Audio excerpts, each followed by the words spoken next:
Hi, it's Bridget with Life on Spectrum. And in previous episode, I actually mentioned medication, and I thought it was important that I touch on it again. I want to stress to all of you that it is truly your choice, yours and your family's choice of whether your student should be on medication or not.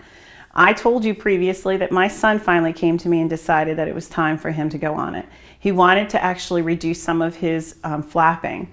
My advice though is do not go to a family doctor. Make sure you go to a specialist, either of a developmental disability specialist or a psychiatrist dealing with autism. They're the ones that have the most research based, and they're the ones that can actually tell you what medications may or may not work for you. I also want to stress that it is not easy. Don't think that this one medication, if you do choose to do so, is going to fix everything. It doesn't work that way. It's almost just a help or a provide or a strategy to help your student. With my son, it actually reduced some of the activity in his brain. And when I first found out he was going to go on an antipsychotic, I was devastated. I thought, oh my goodness, my son is going to be known as like he's crazy or there's something else wrong with him. But may I just say, the antipsychotic actually calms the brain down, so the sensory overload is reduced. So he can actually process things a little bit faster instead of flapping or things like that. But it didn't change who my son was, and still to this day he's actually on that, along with an antidepressant. But that's also just, like I said, it's more of a calming thing. It just helps his brain relax and his body.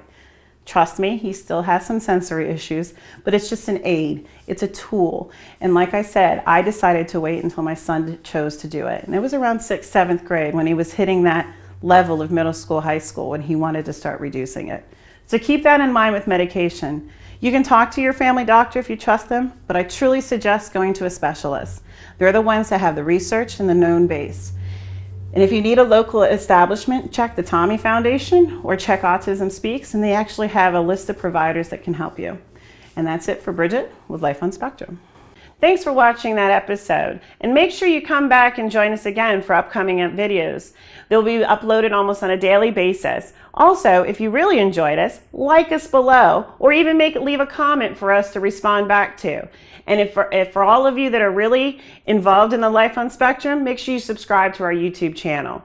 We appreciate you. We hope that this is worthwhile for you, and we'll see you next time on Life on Spectrum.